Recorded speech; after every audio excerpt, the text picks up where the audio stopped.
Welcome to Sports Sushi. Your chefs for tonight are Sports Plug Russ, serving up the spiciest sports takes of the week.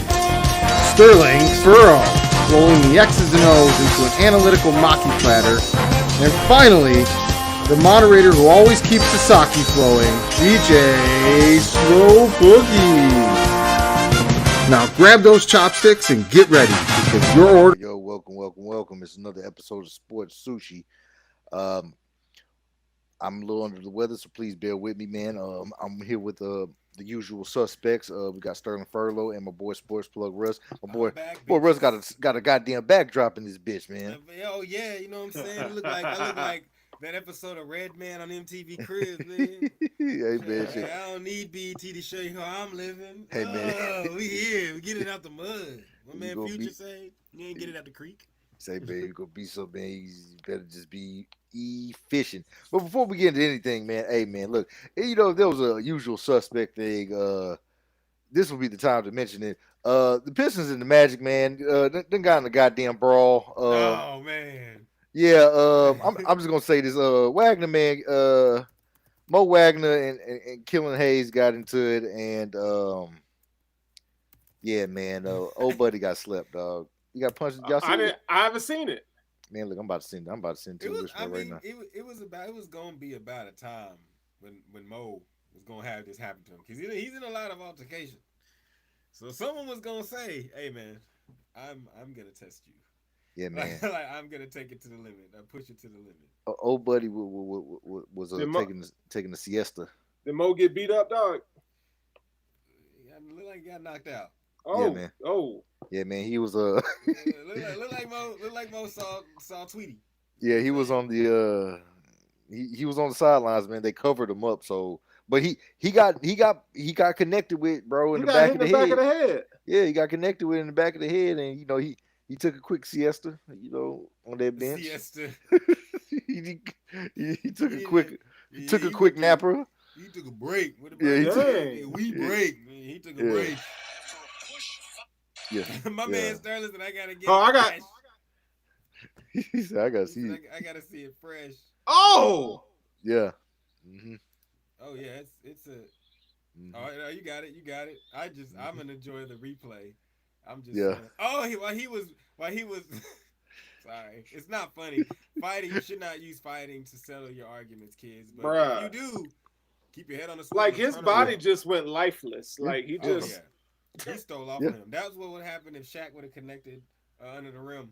And it don't even look like he hit him hard though. Oh, it did. Yeah, hey, look, man. It didn't look like he hit him hard. It didn't look like he hit him hard until he hit him. Yeah. Look. That much power behind. Oh, Mo. No, seriously, you don't want to hit people in the back of the head, and it sucks. But hey, they always talk about NBA fight. People not gonna fight. Mo's my guy too. He's a Michigan dude. You know what I'm saying? But you shoving dudes, you deserve to get knocked out, dog. I'm just saying. Yeah. He's had a lot of like altercations with people that make you say like, why he trying to be a tough guy? He ain't never been a tough guy. Hey man. Sometimes lights. You know, you wake up and you know you just gotta be like, hey man, today I'm gonna be tough. You feeling rowdy? Hey, what did Baker Mayfield say? He feeling dangerous? Woke up feeling dangerous. Well, guess what? The nigga woke up getting knocked the fuck out. Yeah, Baker lost his job. After saying that. So you know, hey, that boy went wake up feeling safe. He went Glass Joe on us on Tyson Punch Out, dog. Hey, dog. That was the one person everybody ran through, dog. With the quickness. I'm about to go mix Joe up real quick. Man. Boom. Oh no. He gone. Man, can I get one more of those? Boom. Boom. He gone, dog. I can't stop watching it. I gotta stop. Somewhere Boomer Esiason and is sitting back like, boom. Go away. Oh man, dog. But Betty didn't see that one coming. Yeah, no, he did not. He did not. He club like how Jamie Foxx said. He club punched him, bro. Like he really didn't see it coming, bro. Oh, God! Reached over the top, connected, went to sleep. That's a textbook club punch, bro. We call that a backdoor. Yeah. Yeah. I ain't never hit nobody in the back of the head like that. Russ, you have? No, I would never in my life. It was hit a anybody lot in the of back the head. melees in our time. I would never hit anybody in the back of the head ever. Hey man, look. Sometimes you just gotta do what you gotta do. You gotta take what's given to you. Sometimes God just I says, seen "Hey, it though. oh, I seen it. whew, we can get into a lot of those." You see Those. one that misses? Oh yeah. And that's we got a whole episode on those. Hey man, we need to bring Toju on here so he can talk Oh about man, some no, of we these don't.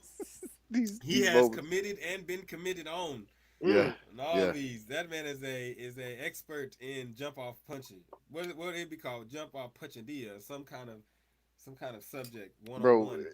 Like if it was any person that I would put up money on just to if you had to give me a target to club punch, and I had a person of my choosing to execute the punch, I'm putting my money on Toju. I've seen I it got done. two people. I got two. There's one. Bishaw. I seen look. I'm just saying. All I right, done seen for both people. of them. They're pretty much the same. One's Yes, just light that's what I'm skinned about and to one's say. Yeah. African. But see, I'm gonna go with the Pretty much African. the same Negro. I'm gonna go with this. Look, I'm gonna go with my boy Toe. I look. I've I go seen. with both. I'm just saying I Yeah. know two. If you ever in trouble, you guys, and y'all need a club puncher, I Yeah. know two guys that got your back. All right. You know, two of them. All They right. got Cool. All right. So let's go ahead and move along. Shit, I might know three. No, I'm just All right. So let's get into this day in sports. Russ, what you got for us, baby? On this day in sports in 1905, the Intercollegiate Athletic Association of the United States was founded, and it is now called the NCAA. It's kind of a bittersweet on this day in sports because, yes, they give a lot of scholarships and they organize college sports, but they also stole from a lot of young college athletes, especially the black ones. Yes. And now, we got the NIL deals. So, some of it, they Every getting year the money. free agency in college. Who Every and I year love is it. free agency, and I love it. Get And I your love it. get back, players. Get your get back. All right, and sticking with the NCAA, we're going to do a draft spotlight. We're going to do a position leading up until the draft. So this week we're going to start with the obvious. We're going to do the quarterback class here. Our if you've been listening to our show, our two guys, Sterling and Russ, are draft experts and aficionados. Yeah, that's a word I just learned. You know what I'm saying? The word I just learned. Tell them I read books. Yeah, sometimes. I read. Whenever the occasion arises. But yes, we're going to spotlight a position leading up into the draft. So we're going to just start with the obvious one here, the one that's been the most talked about. We're just going to get it out the way because next week we got a special show lined up for you guys. So we're going to go ahead and we're going to talk about the quarterback class of this upcoming draft class. So we're going to go ahead. We're going to lead off with Sterling, who is our draft expert here on the show. So we're just going to go ahead and kind of cover the guys that are entering the draft and where you might see these people might land, who might be the steal, or your general evaluations at this point of who's out there now.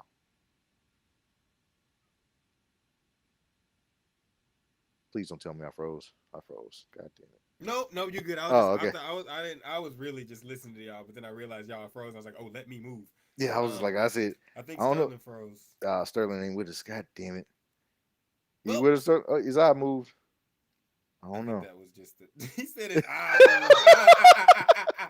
right, so until Sterling gets back, wait, there he is. Okay, there he is. All right, Okay. I'm here now. Yeah, we good? Yeah, we good. Yeah, okay. The beat. All right. So I got a surprise for you. So I know, when you look at quarterbacks, right? I think there's a good chance that we see maybe 4 quarterbacks taken in the first round. I think that's what everybody is kind of fixated on is 4 quarterbacks in the first round. I think it's obvious choice with number 1. I mean, you got to go with Bryce Young. He's a 5'11", almost 200-pound sitting caller. I think he'll probably run 4.75, 40. Not that really matters, but he kind of has a game that resembles Kyler Murray, but he's just not as explosive or dynamic as an athlete. But he's not bad. This guy that can make plays off script.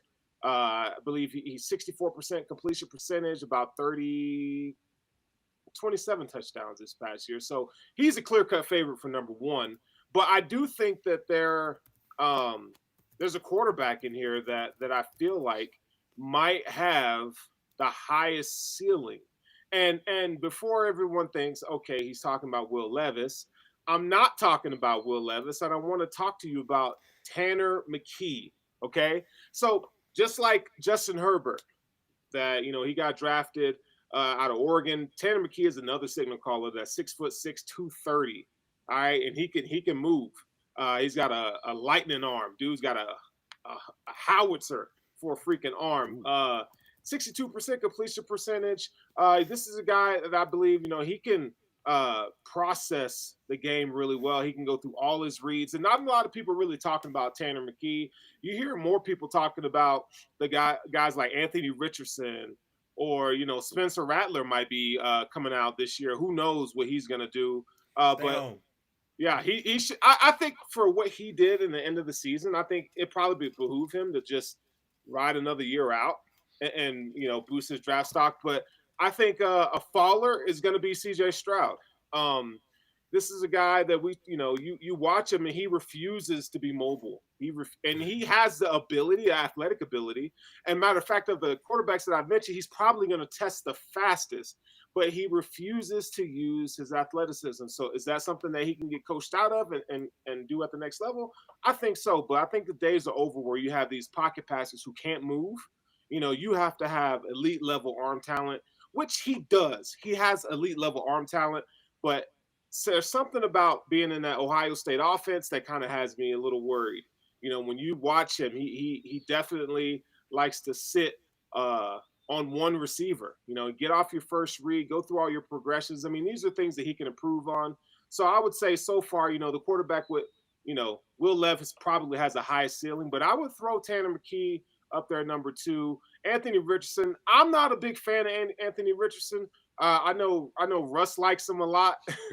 Love is the word that we use. I think he's athletically phenomenal, athletically gifted. I think if you draft a guy like Anthony Richardson, I think you have to put him in the system and let him kind of learn and grow. I would say he's probably 2 years away from actually being a starting quarterback in the NFL. That's just my opinion. Now, there's still a lot of film that I have to watch on these guys, but just initial reaction and a couple games that I've seen, Anthony Richardson, I think he has the potential, but he definitely needs a lot of work. If you're looking for maybe a late round guy, Max Duggan, we're going to see him play, this Saturday against Michigan. I think this is a guy very Tim Tebow-esque in terms of like his intangibles, right? But he's a baller. I think, if we're talking about, I'm not talking about projection to the pros, we're talking about college football.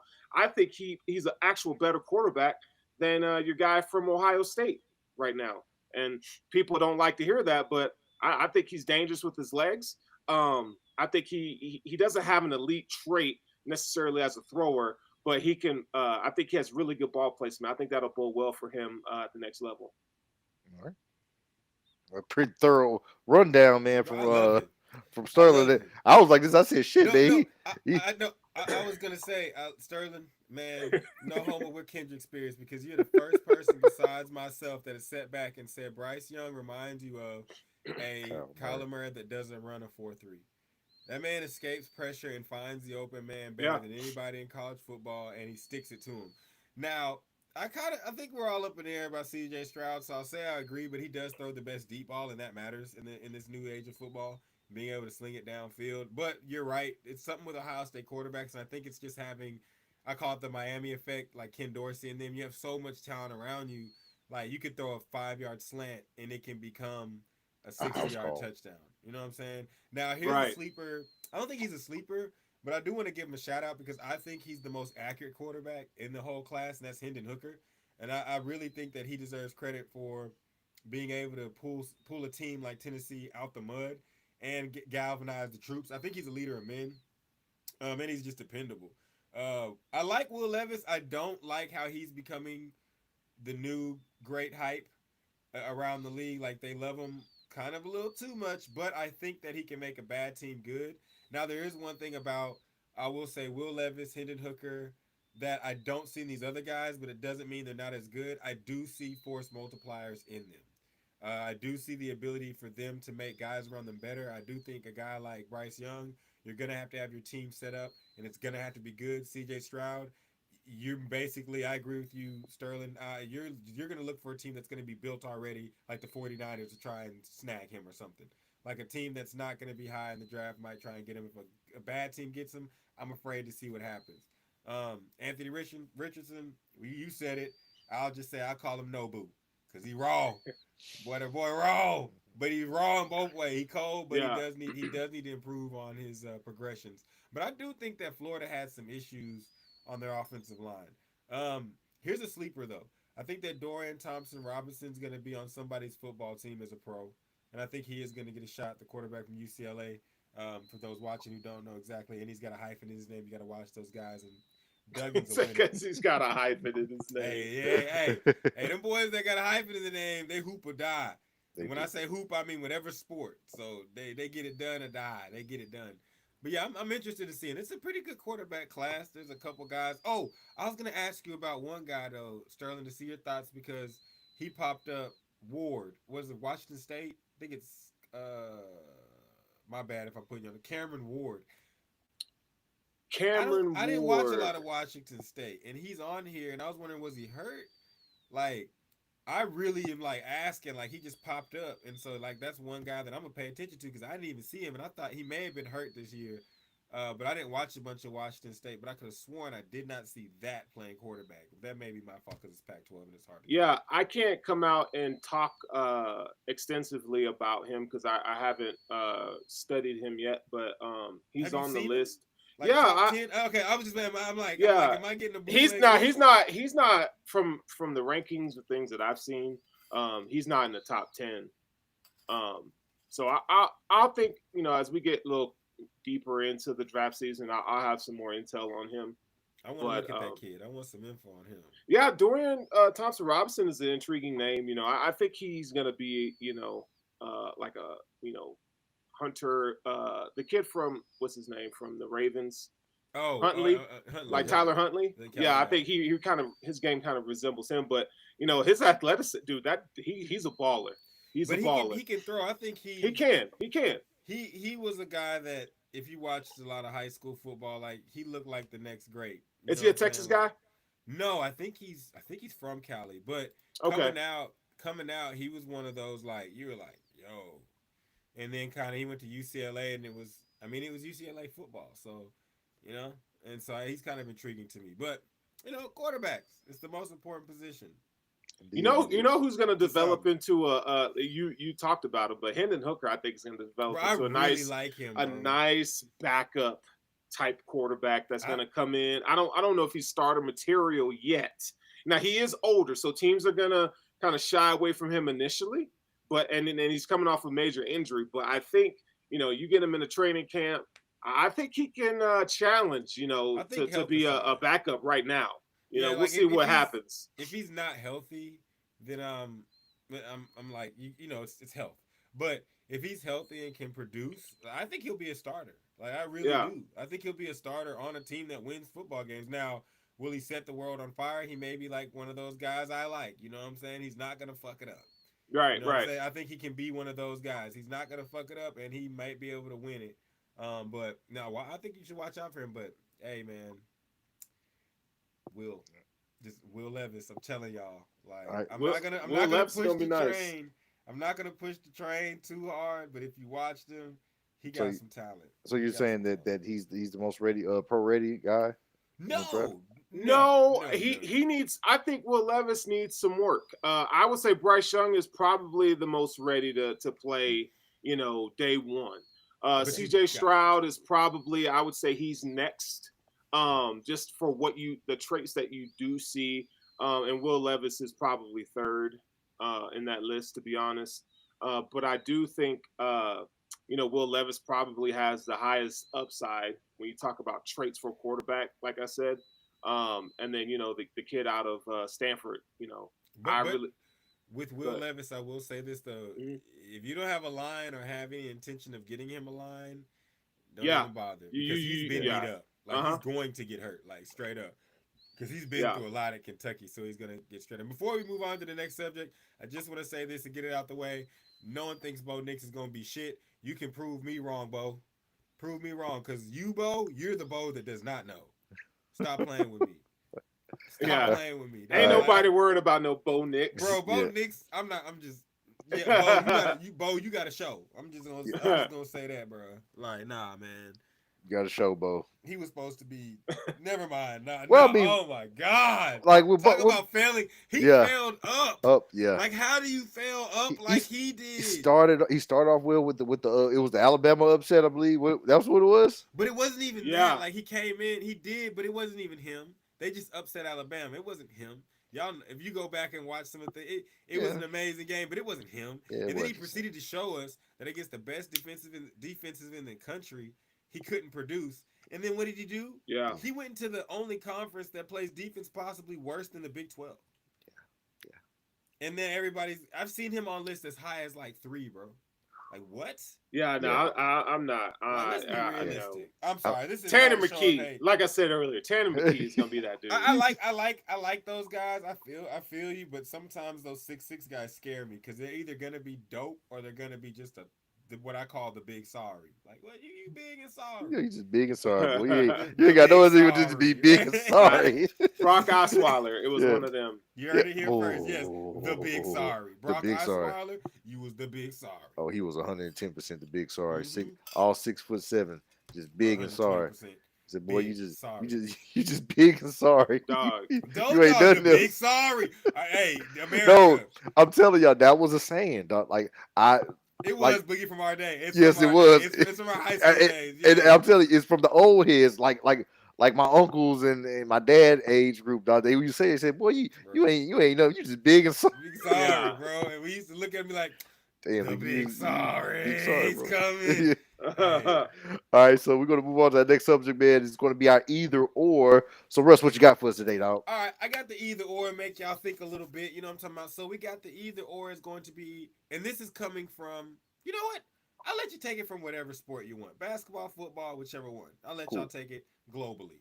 But it's going to be either or. Which would you rather have? The star-driven super team, a la the Miami Heat, or would you rather have the well-oiled machine through the draft, a la the San Antonio Spurs? Is one of the best examples I can give. What say you guys? Ooh. I will say this. If you want me, I'll let y'all think on it. I'll tell y'all my answer because I am torn as well. I will say this as a Mavericks fan. You know, Sterling, we saw us. The well-oiled machine beat the star-driven team. But I cannot lie. Golden State shit look fun as fuck. And I would love to see Zion, Luka, and Jason Tatum on the same team. So, for my entertainment, that'd be we had Steph Curry, KD, right, you know what I'm saying? Right. So, like, I was thinking of, like, what can we do nowadays? And I'd love to see them on a team. And so I will say this. Dallas Mavericks, I love you. And what you did was dope, and it's always live to be the team that beats the super team.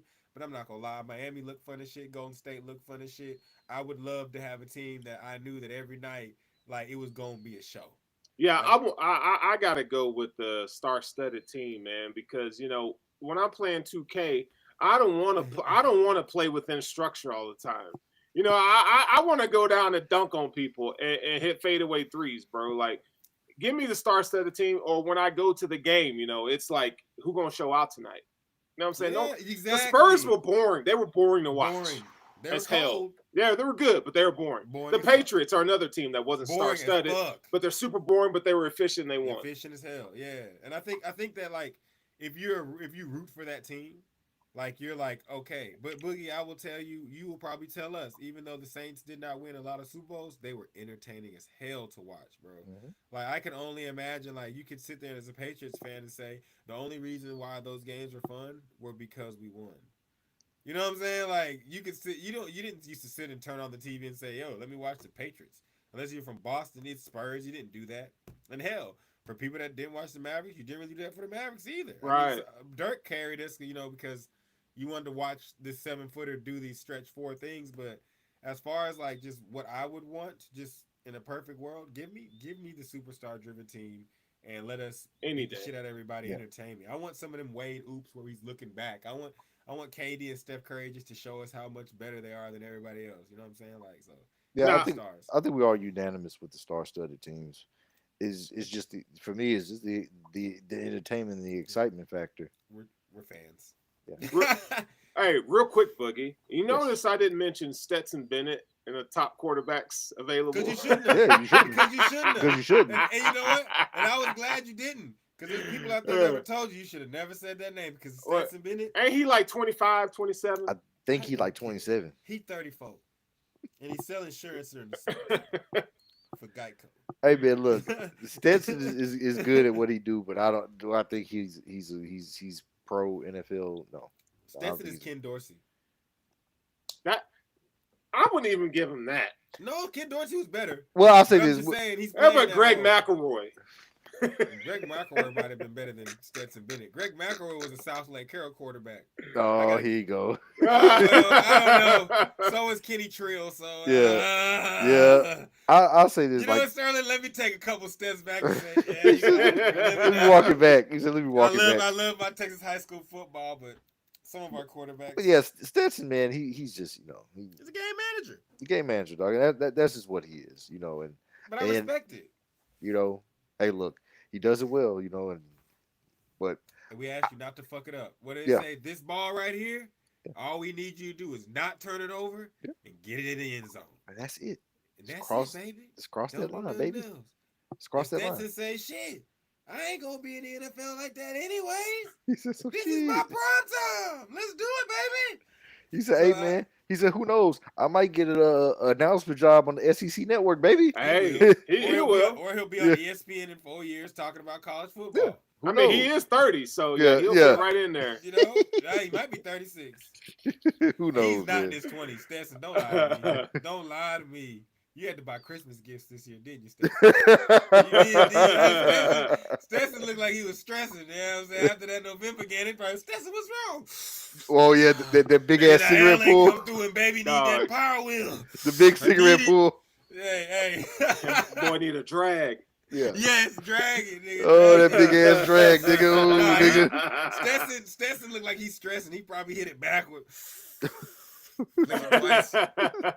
gotta buy the Barbie super house. The LOL dogs. Yeah. LOL surprise kicking my ass. Wow, she wanted all of the surprise gifts, all of them. Well, shit. Speaking of surprises, hey guys, that's what I'm describing. My life, nigga. Yeah. he said, "This is real life, nigga. Shit. This is real for me." He said, "That's me hitting them squares, nigga." Unicorn, nigga. Oh man, before we get to that shit, man, my nephew. So I told y'all, my nephew is like a surprise, like Minnesota Vikings fan. Yeah. This dude went ahead and was just like Minnesota Vikings out the whole Christmas break, like. We end up getting him a little Justin Jefferson shirt, and he is just like Justin Jefferson this, Justin Jefferson that. He even like and it's funny to me because my brother is a Green Bay Packers fan, so he's not loving none of this. Like his only son, his only child is a Vikings fan, and he doesn't. He's like, that's brutal. But you know what?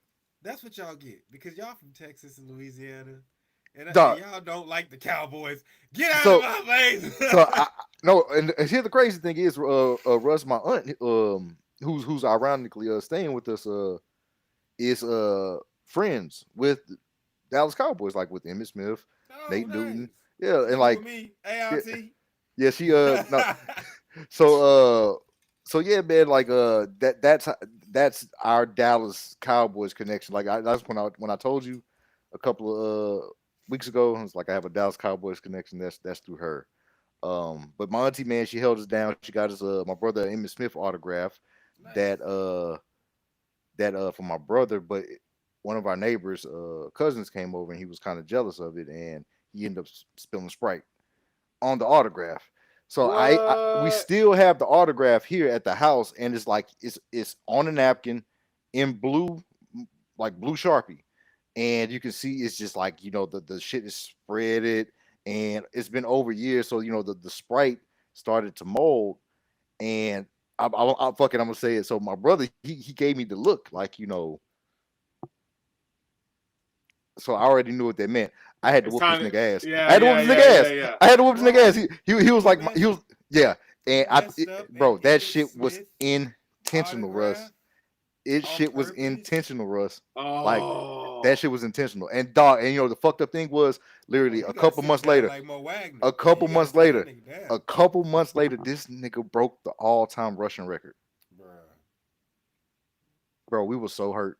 Whoever this we man were so hurt. You deserve what you got.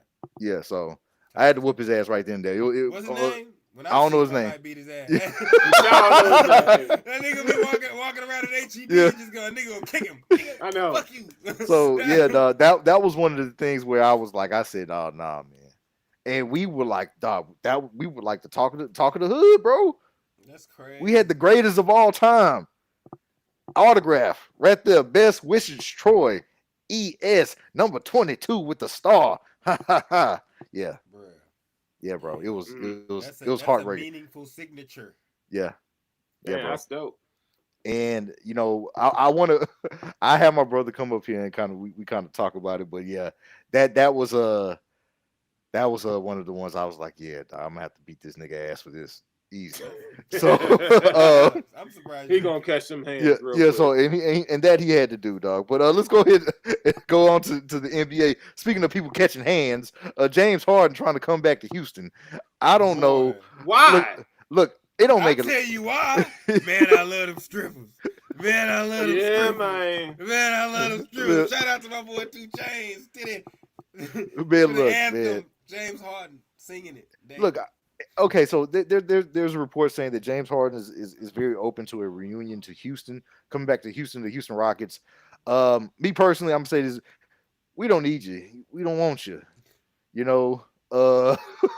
What are you gonna give up to get James Harden? I wouldn't give up any of the young pieces y'all got on the team. Sound like that nigga ready to walk back. Shit, Look, I don't know what it is. Maybe I thought the strip clubs are popping in Philly, man. But maybe not. Maybe Houston just where it's at. Maybe he just don't like cold weather. Who knows, man? Bro. Man, y'all know what he like. He like them strips. Saturday night. Yeah. Pocket full of ones.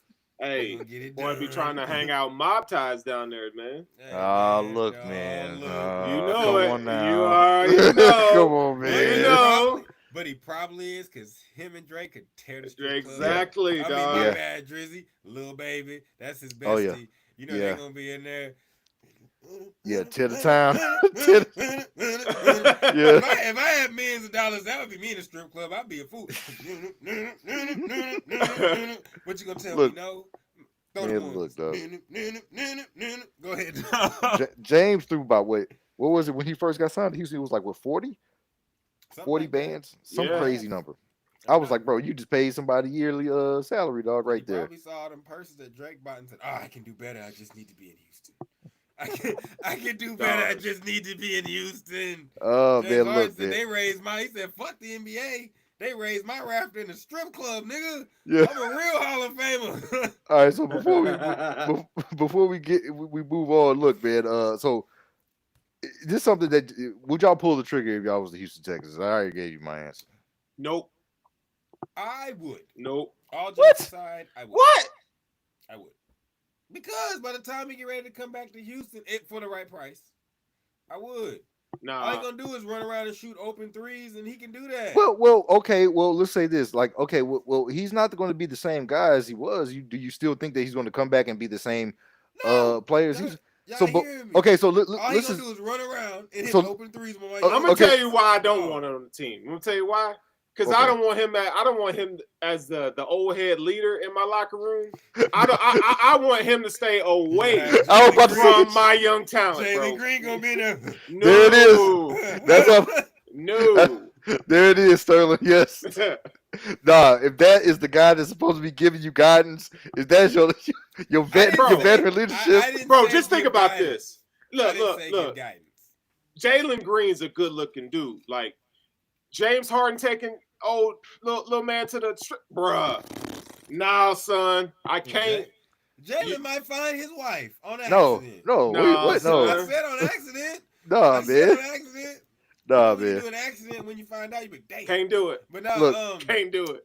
No, y'all right about that. But I'm just saying purely from the aspect of he's a guy that could supplement scoring for him. Period. on a purely basketball standpoint, I believe James Harden can roll out the bed and give me 15 to 20. Sure. Roll out of bed. Fat James Harden, skinny James Harden, Oklahoma James all Harden, day. Nets James, all day. He can roll out of bed, give you 15 to 20.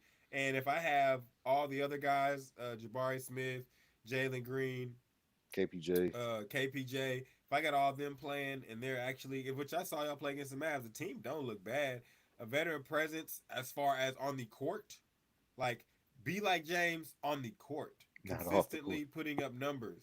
Off the court, that's on you. It's a package deal, bro. But that's on the young player. It is, but man, because if you love them strippers, you love them strippers. Ain't James Harden or Gary Harden ain't gonna keep you from that shit.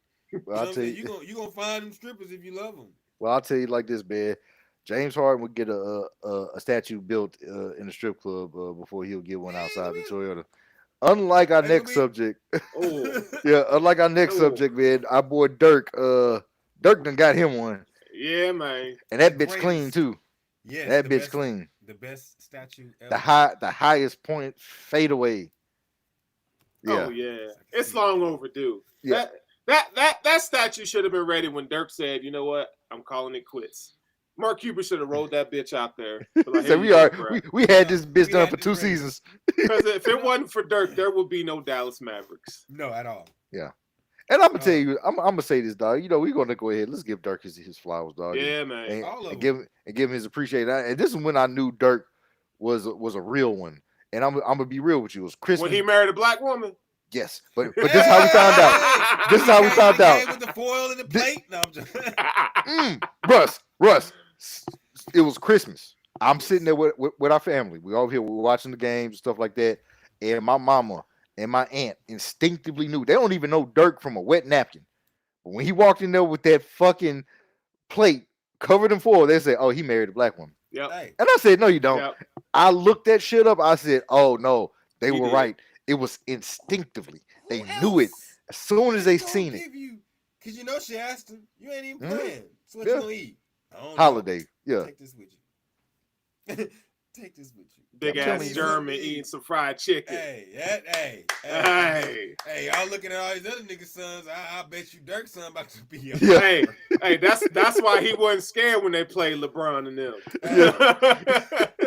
He said, "I married a black woman, man." Shit. I'm here. I got it all day. Yeah. I love it. I love it. The fact that I wanted to point out, I don't know, y'all can correct me if I'm wrong, but this is the first one that we've seen with the two-tone colors. Yeah, I think this is the first one. I haven't seen any more. I don't know of another statue that had the jersey in the colors that they wore. That was what struck me when I first saw it. The sock detail is crazy, but y'all know I'm an art nerd a little bit. If you didn't, well, now you know. But the actual like color, the way they did the color of the jersey, they got the blues in there, and it's the traditional goldish bronze statue underneath. I really like the design. The first design was it was innovative, but wasn't working, so they went and redid it. I fuck with it. The guy that made Jordan's statue in Chicago made this one. And if you've seen Jordan's statue in Chicago, it's to stand the test of time, and it's awesome. Yeah. So, Dirk, I'm being 100% serious. I'm a fan or whatever, but this is the best statue so far, which it should be because it's the newest, but it is the best one. But at the same time, Mark ain't gonna let Dirk go out on no bullshit either.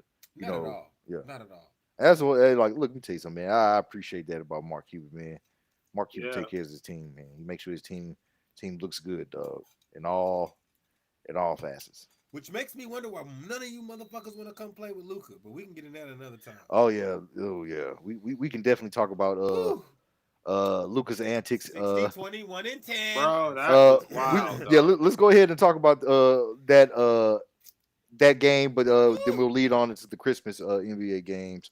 But Luka, man, big ass game last was it last night or 2 nights ago? Yeah, last night. Now people are really talking about it out there. They're starting to put his name on Jordan. Who and then putting it there though, Boogie? Look. You said what? I said, look at me and Sterling. Point at me and Sterling. We've been telling you. Not y'all. Look, let me tell you something. The people are throwing the names around, and the blue bloods, the purists, the Jordan faithful. They ain't having it, But Man, I want to he's ask you. wrong somewhere. Look, I got to ask y'all. What do y'all think about that? Man, he got to get a chip first. He do. Yes. He do. I agree with that. But until he do, I'm gonna call him hate crime. Cause he killing these niggas. Shut the fuck up, bro.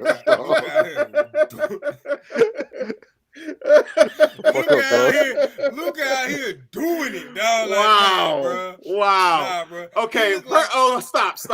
That was masterful. That was masterful. I gotta give you that. I gotta give you that. I'm here for the people. You know what I'm talking about? Sports Sushi, raw and uncensored. You know what I'm saying? In all seriousness, no, bro. I have what we saw last night. We have never seen. And if you've seen it before in an NBA game, please someone tell me. Because we all know, Sterling, you played. Everybody knows that is the biggest myth of the end of the game. Can you make a free throw, miss a free throw, hit a shot and force overtime, and or win the game? And he did that shit. And I have never seen, we've seen the ball fall. I've seen guys airball. I've seen most of the time you make it when you try to miss the free throw. Like, he literally did that shit. Missed it. Got it back, made the shot. Word around town is he thought he won the game. That's why he was going berserk. But that dude is just different. He is top 5. Shit, that motherfucker top 2 and he not 2. And if you got something to argue with me, then you can argue with me. But he's out there with, if you put him on a team like the Celtics, what are they doing? Switch him and Jason Tatum. What are they doing? Yeah, when I first saw that, the first thing I thought was 2K. That was very 2K-like.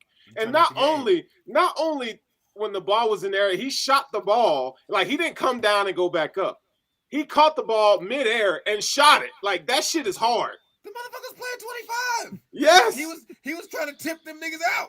He said, you got me tips they got. 3 tips out. He's trying, no, but real talk. Yeah. You're right. No, you never. I don't think we have ever, if anybody watching in the comments, anybody has ever seen that at any level and it work, man, describe it, send the video, let us know at Sports Sushi, because I have never seen that work in game ever. Yeah, man. I mean, he's unreal, and you know, it's like he is not the most physically gifted player, but what I'm gonna tell you something that he does that's elite is that he knows how to change up his speeds like nobody. And his first step is quick. Like, the way he manipulates defenders with angles and using different speeds, that's the key. Like, so for young hoopers out there, if you can use pace, never be rushed, and you can use pace to set up defenders, you're gonna get a scholarship quick. That's the one that you just said, never be rushed. Yep. Because he's never rushed. Like, you're right, he's not the most athletic. Everybody that plays in the NBA is physically gifted for the most part. Mm-hmm. You know what I'm saying? So, like, we can throw that out the window for those who but, like, as far as just watching him ball, he plays the game. Like, he posts guys up. He has his couple moves where he goes between the legs and shakes people and does. But if you really watch him, his moves don't look like Kyrie-ish, where you're just like, oh, I'm going to shake you. He's bigger than everybody. He knows how to use his size. Luke is turning out to be smarter than most. He can make every pass on the floor. Yeah. Like, honestly, guys, I'm here to say, like, he is the best player in the NBA. You can tell me about Giannis. You can tell me about KD. He hasn't won one, but he literally has me captivated like LeBron at Cleveland did. Yeah. Where I said, this guy's team, and I watch the Mavericks every other night, pretty much. You know what I'm saying? Like, this team is not good like that. Christian Wood starting to pick it up because he's getting the ball more, so that's great. But this team is not a team that you look at that says, like, oh, which is why I'm always like, Mark Cuban, why can't we get another star, a real star in here? Yep. You know what I'm saying? Like, but what Luke is doing, if people didn't know last night watching that game, they were down 9 with 31 seconds. Yeah. That was some T-Mac shit. Yeah. He didn't need no threes. He made 2 threes last night. He scored 60 points on 30 shots, guys. Do the math. Efficient. He does more with less. You're right. Yeah. Efficient is an understatement. Yeah. Like, yeah. That's why I said 2K. It was 2K. Like he's literally and the thing. I think the reason why people want to say like, man, he got time. Yeah, you got to win a championship. He's already averaged 30 on Kawhi and Paul George, who are top 5 defenders in this league. Especially when you want to talk about going into the playoffs. Both of them lock up, and both of them said, "Nah, can't do it. Not against this one." So no. Here's one. So is he the most fundamentally sound player in the league? Because you got to look at athleticism. Because look, in the NBA, guys are getting away with a lot because of their athleticism. Luka doesn't have that. But he's bigger than everybody. So you're right. 6'7"? No, but he's 240. Yeah. But you gotta have. And he knows how to use that too. See, that's the difference. Some guys be big, but then you have guys like Kyle on a much lower scale. But Kyle Lowry is another one. Like he got mad people calling him thick and stuff, but he's another guy, big body. He know how to use it. When you're a point guard and you know how to use your big frame against other guards, you will eat. Young hoopers out there, if you're a bigger guard than everybody else, fuck all that Kyrie shit. He does that because he's small. When you're big, put him down on the block, get you a hook, get you a layup, get you them buckets. And that's what Luka simplifies the game. Yeah. You know what I'm saying? But he does shit that makes you say like, bro, what the fuck? But if you're shooting a great percentage, you're not taking like the shots you take are for the most part really good shots. That he does have his step back every once in a while. He'll shoot some shots that make you say, fuck. But he does everything else, and I think he is very fundamental. But I think the biggest thing about it is he uses his size. The only person I've seen use their size at a swing or guard position that well is LeBron. Like honestly, like he uses his size with his ability, like that first step. LeBron ain't got no bag when he dribbling. Right. I'm sorry, LeBron, right. I love you, but you ain't got no bag when you dribbling, and you know it too. But what does LeBron do? I'm gonna get myself in position to use his big ass body to make it happen. You know what I'm saying? So I think that's the thing. He's just bigger than everybody, but he's not the most athletic, but he is. I do think he's the best right now. Like, all right. Speaking of LeBron and Luka, they faced off Christmas Day with the Mavericks coming out 124-115 over the Lakers. Also, a couple of games they had that weekend was the 76ers win over the Knicks. Bucks fall to the Celtics. Grizzlies fall to the Warriors. And Klay Thompson had some words for them afterwards. I like Klay. I love Klay. I love Klay, man. I love all the variations of Klay Thompson. Me too. Like whether it's Captain Klay, all of his alter egos. all of them. But the best one, Coors Light Klay. But the best one is after I beat you, I'm gonna kick you while you're down, Klay. I love that Klay. Yeah. Because Klay literally like he's the type of dude that like if you're in the room talking shit, like he's the guy that's like I'll whoop like someone else will say I'll whoop everybody in the room, and Klay be like, you got me fucked up. He won't say it that loud. Yeah. You know what I'm saying? But then when the fight break out, he'll beat your ass and stand over you and say, told your bitch ass you can't beat nobody up, nigga, and kick you while you're down. So I love, because to me, as y'all know me, to the victor go the spoils. So as the shit talking goes, I feel whoever wins in the end, you might as well, if you lose, you might as well put your head down and like try to hide. Yeah. Because that person deserves to talk from the highest peak and even spit off that mountain if he wants to. And Klay does it every time. Bro, and if you're the Grizzlies, man, you got to feel real small right now because, like, y'all did all that talking, all that dancing and shit, and only to come out there and get your ass beat without Steph Curry and Wiggins. Like, you, and I might sound like an old head right now, but who is the leader? Who's the leader? Somebody needs to say, yo, bro, like, it's cool to have swag. It's cool, but, like, we're playing the Warriors tonight, bro. We need to make a statement. All that dancing and come on, dog. Like, and then you lose. It'd be one thing if you did that and you won. But like you and like Klay says, like, yo, y'all gotta call yourself a dynasty. You gotta win first. Yeah. I think guys get premature. Too, you're right. Like that's like they are on that gang shit though. Like all of them, like who's the leader? Nah, we all together. Punch this nigga and see if y'all start running. Right. And that's what they do. You know what I'm saying? Like, that's what happens to them. Like, they literally are the little young street gang running around until their homies get yak out. And, everybody running. Jaw hit the floor. Hey, they gunner right now. Where you get them pants. I ain't trying to fight. I'm just trying to find out where you got them pants. Who, me? No, your girl. No, gonna. Man, The you know Grizzlies the first are gonna. You know the first thing Gunna did when he got out of jail was call Meg and say, "I'm still looking for them hot pink pants, baby. Help me find them." Yeah. Hey man, Charleston White was hilarious. The boy said, "Gonna tell, I'm gonna tell." Hey, hey, Charleston White a funny motherfucker. He dog. crazy, dog. Yeah. He funny. bro, hilarious. Charleston White a funny Nobody's motherfucker. 100% right, but he's 100% funny as fuck. Yeah. Oh yeah, he's definitely is. Entertaining as hell, bro. Boy, I'll tell you that. All right, man. So let's go ahead. That's what I was saying. We need a Lifetime podcast. Yeah. Go ahead. All right, so let's go to our next segment here. I had a conversation with a couple of friends of mine, and it's the conversation that never ends. It seems, or the debate that never ends. Hall of Fame career over championship rings. So we ended up, kind of, diving a little deeper into the questions, and we would ask each other. You said, okay, on a personal level, and I'm asking both of you guys this the same thing. On a personal level, what is more important? Rings or Hall of Fame career? Now, and now he added some stipulations to this as well. He was saying this, like, okay, now for the rings, he says, you don't have a very, prominent position on the team. You just kind of like, Robert Horry. Yeah, that's the first name I thought of. Yeah. You're not really a prominent guy. Steve Kerr. You're coming off the bench, but you have a short career. You play probably like about 5 years. You win maybe about half the rings of the time that you play. So let's just say two rings. Okay. Over 5 years.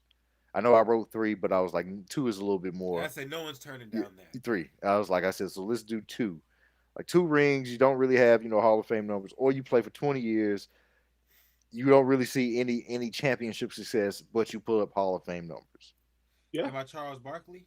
Or Dominique Wilkins. Or a Dan Marino. Or give me that all day. Yeah, and that's what I was trying to tell him. And all day, every day. Because, look, I think... Yeah, here's the deal. Like, yeah, go ahead, Sterling. As a competitor, like, you want to be the man. Like, yes. So you as a competitor, and you will endure losing seasons or misfortunes just for the self-adulation, like knowing that you put so much work into your craft that you are one of the best ever. And I think individually, I would rather have that than winning a Super Bowl or winning the NBA title, because we all forget about Robert Horry, like, because we're sports heads, we know, but like, how many kids know about Robert Horry? They don't. Yeah. They don't. Rick Fox is another one in there. Like, so give me the Hall of Fame career every day. And then you talk about the generational wealth that comes with that. Come on now. I think we get to the generational wealth, that's one thing. But I think, Sterling, you touched on it. Like, you called it the self-adulation or your ego or whatever. I call it just being real, bro. Like, what is everybody from every level of sports ever? I'm talking Pee-wee all the way up to pro. What is the main thing you always tell people? I wanted a chance to do everything I could. Yeah. Yeah. And show everything I had. Yep.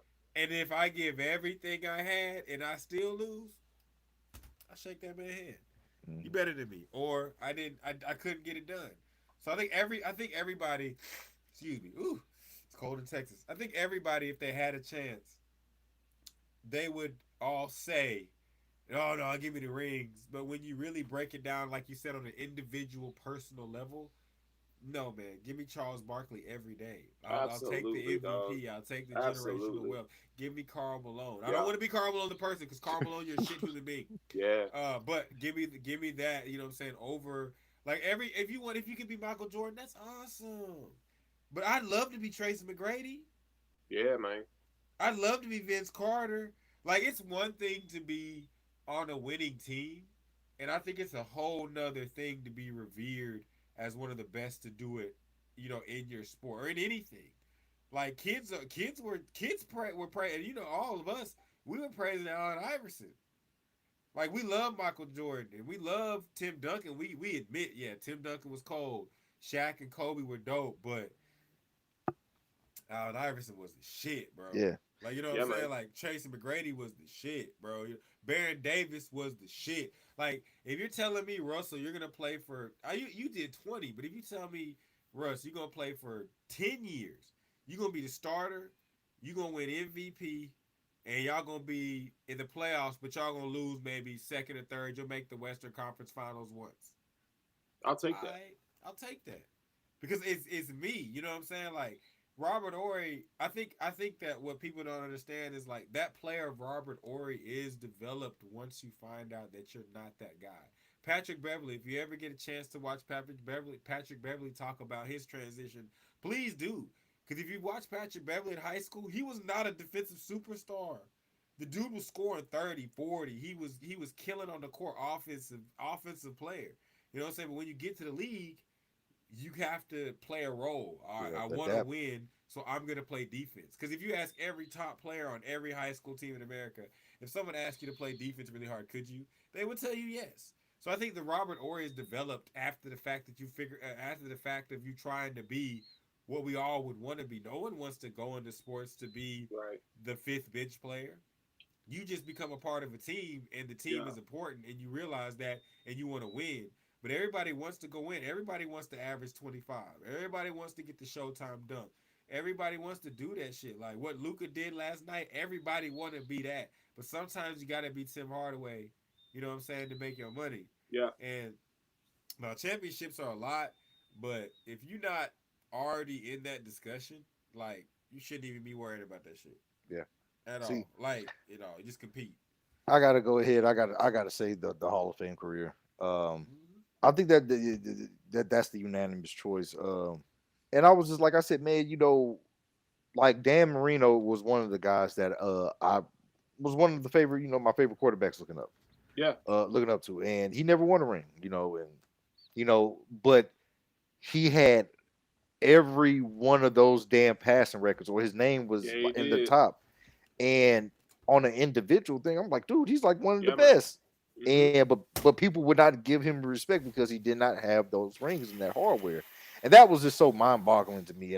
And I was just kind of like, you know, I'll take the Hall of Fame career. That was kind of like my basis of making that choice, was because of Dan Marino. But I agree 100%. I think Dan Marino is one of the greatest throwers to ever throw the ball. The fact he does not have a championship, in my own opinion, is not his fault. It's the fault of the organization. Yes. Hey, real quick though, before we continue on YouTube, Best of Seven Sports Talk says new subscriber enjoying the show. Oh, that's pretty dope.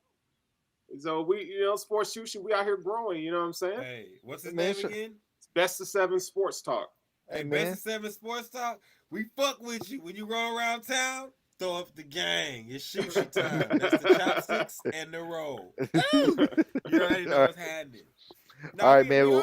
But no, I think Boogie. I think another name that comes up, because I'm gonna say this, and people are gonna say, Russell, you're crazy, or Russell, you're full of shit. No, Aaron Rodgers at the quarterback position is better than Tom Brady.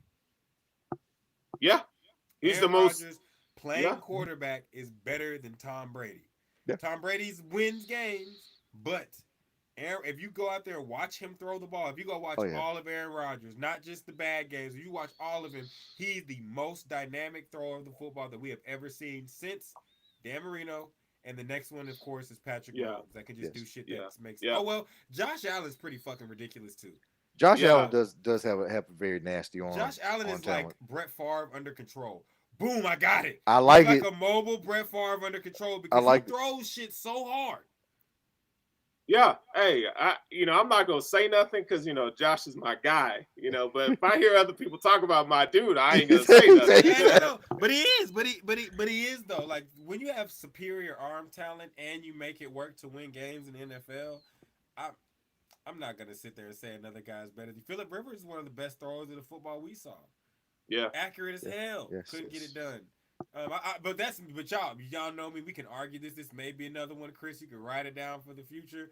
Like I feel like if you have the talent on the team, it is up to the team to figure out how to put it together, make it mesh and win. Yes. Yep. Figure out the scheme, all that, because players just play. Indeed. All right. Well, we're going to keep talking about. Well, we're just talking about the Hall of Fame careers. Another Hall of Fame career that we're going to talk about. J.J. Watt, first ballot Hall of Fame. It is a J. But boy, he call it quits, man. But I mean, I'm gonna say this, dog. No disrespect to JJ. Sorry, did he say after the season, or did he call it quits that day? This is the last season. That's it. Okay. I thought he This is said the last season. season. I didn't know if he put Avante Davis on us. No, he didn't. He didn't leave at halftime. I think he announced it just last week. Best retirement ever, Avante Davis. Yeah, Fuck that boy said, "Hey man, forever. I'm too old for this shit." I'm But sorry, JJ, Boogie. Go ahead. but JJ retires, man. I look. No disrespect to JJ, but I feel this was long overdue. He should have been hung it up maybe about 2 seasons ago. You gotta cash some checks though, Boogie. Yeah, I understand, man. You gotta find your next move and stuff like that. But JJ definitely a first ballot Hall of Famer. I remember when we drafted him in the Houston Texans. I was like, who the fuck is this? Why the fuck we got this guy? We passed up on Nick Fairley for this guy. I was those people. I was that person that was Nick that was Fairley mad. was a fucking monster though. I'm sorry. In college. He was lazy, bro. In He college. was lazy. He got his checks though. Yeah, he did. Hey, but you know what though? JJ Watt, 9.5 sacks this season. So like he was actually producing. I mean, he had what, 2 20-digit sack seasons? Yes. JJ 6 Watt total double-digit sack seasons. I mean, JJ Watt's a Hall of Famer, man. He's a Hall of Famer. He is. And I think it's one of those situations where he may retire, but man, like a team that's like bound to go to the Super Bowl next year, you could see him coming in and kind of giving them a boost, like kind of like Weddle did last year with the Chargers. I mean, not the Chargers. with the Rams. With the Rams. Yeah. Or like Sue is doing for the Eagles. Yeah. So yeah. So I can see that happening. Yeah, I know. What do I love about the Cowboys, Chris? We beat Philly. Short segment. We'll bring you back next. Yeah, I thought we was going to lead off on that within the. We was going to debut that within the Christmas weekend recap. No, I just had to hit Chris with that. Y'all know I had to say Philly trash. Yes, but yeah, man, I can see him taking a role like that. Yeah. In the future if he does decide to unretire. You know what I want to see, guys, and y'all are right. That'll probably be the most logical role that he takes. But I would love to see him just him to say, last season, I'm gonna play with my brother, and I would love to see him go to Pittsburgh, bro. Yeah, like, and I don't think they'd win a Super Bowl or not. I just think just to see it, dope to see TJ him and his brother, and JJ on opposite ends. On the field at the same time. Cause you know JJ, how, bro, JJ, that cannot happen. That cannot happen because you know how much the media just creams over these dudes. Oh, bro, yeah. It's like all they want to talk about is why. Right. Bro, it's like y'all gonna stop. Y'all gotta stop. They're not hurt. They be on the Bosa's hard, bro. I can't stand the Bosa's. The Nicky Bosa's, Nicky Bosa the truth though. I can't. Yeah, Joey be hurt, and I like Joey, but Nicky Bosa the truth. They're good. The Bosa's ain't good. They're not as squeaky clean as the Watts. They're not as squeaky clean as the Watts.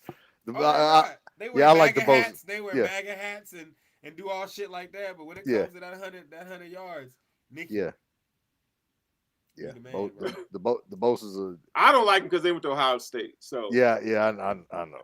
It's a sour taste in my mouth, man. Go blue, Nicky. But no, I fuck with the Bosa's, man.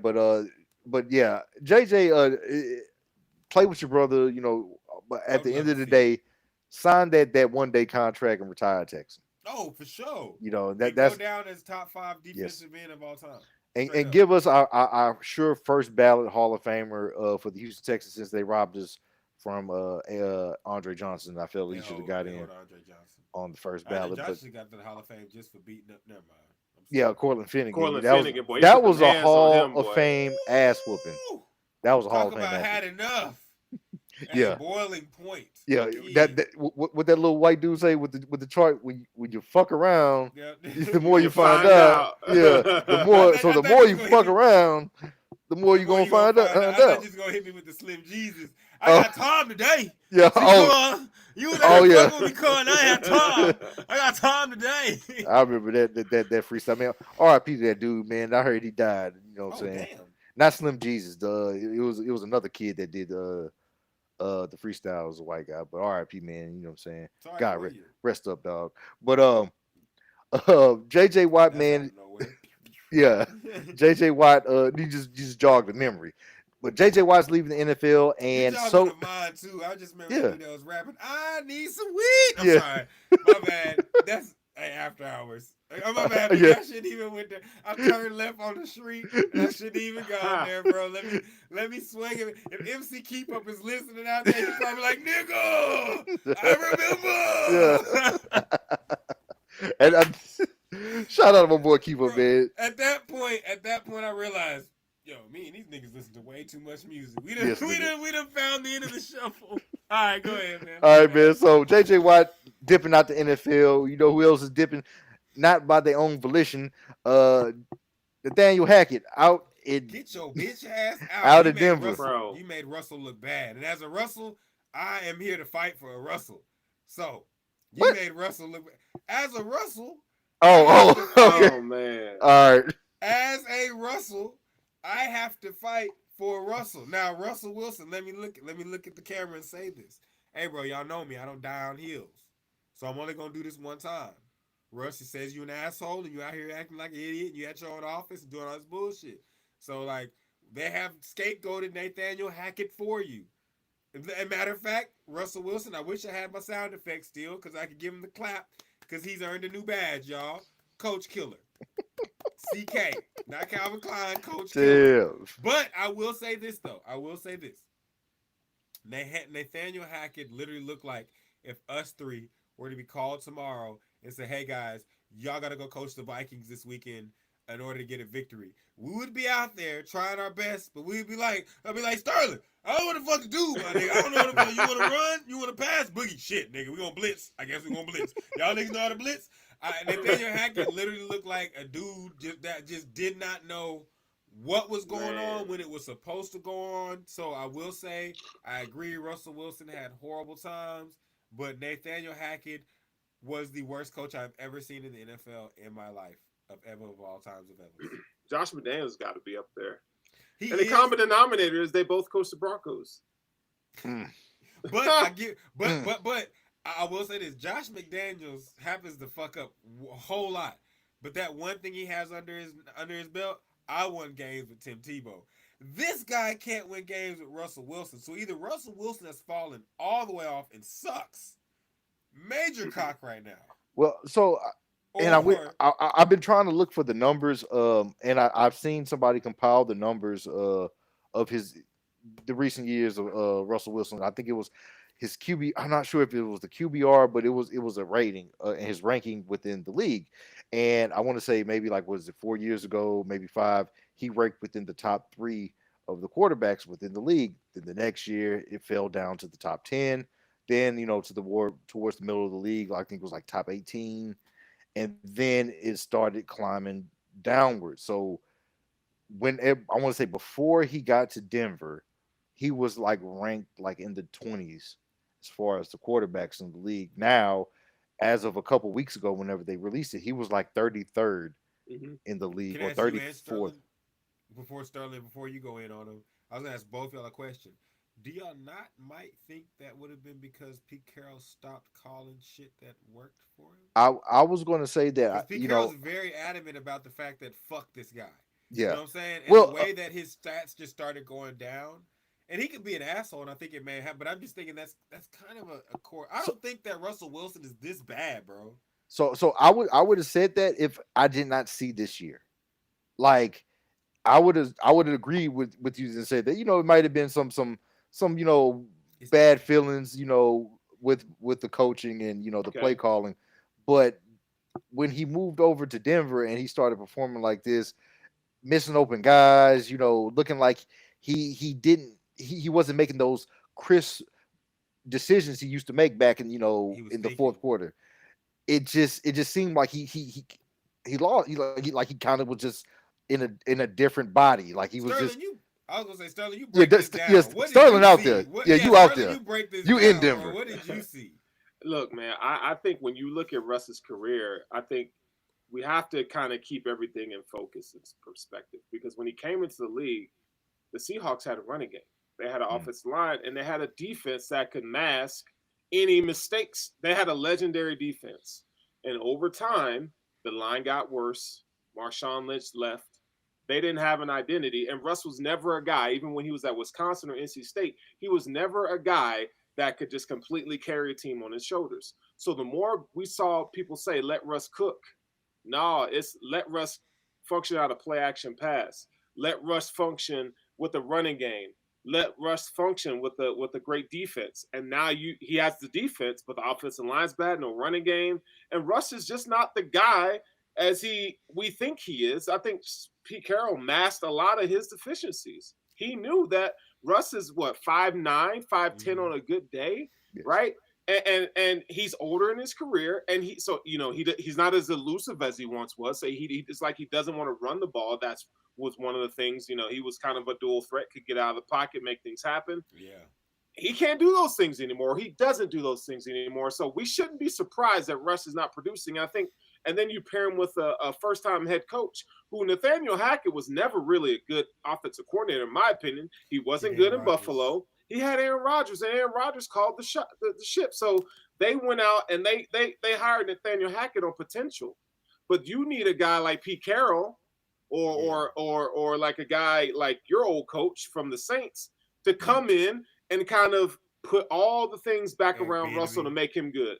Eric Bieniemy would be a good one as well. Right? So someone that knows how to build an offense around a quarterback. Like, not just call plays. You know what I'm saying? Like, I think Nathaniel Hackett was a play caller. Like, you know what I'm saying? Like, yo, Aaron, let's run this. Aaron would be like, yes, no, maybe so. Move on forward. You got Aaron Rodgers now. I think you're right about Russell. Like, it's very bad, and he's not as mobile. But I think the reason why he's not as mobile, I said it earlier, to me, over everything else, it looked like he was thinking. I used to tell my homies this whole season looked like a square peg going into a round hole. It looked like they had an offense set up for Russell Wilson that he has no idea how to run. Yeah. And I think that, like, me as a fan and as a person that watches all these games, I blame that on the organization. Like, you got this quarterback. You paid him $250 million. Don't go just get a coach that's supposed to be good. Go get a guy that's going to build everything around him. Like, what Jim Harbaugh did with Lamar Jackson, everybody needs to do. Or what the Ravens did with Lamar Jackson, everybody needs to do with every quarterback that is drafted. Because I believe in force multipliers too. If you find one, good. But them things is diamonds in the rough. They don't grow on trees. Jalen Hurts do not grow on trees. Right. You know what I'm saying? Like, what's the kid in Los Angeles with the Chargers that makes everything that Staley does better? Because even with Herbert. Herbert. Whenever there's a bad play call, it doesn't matter. Herbert, he can throw a fucking 40-yard bomb, make it okay. Like, but everybody's not Patrick Mahomes. They literally got rid of all of his weapons except for one.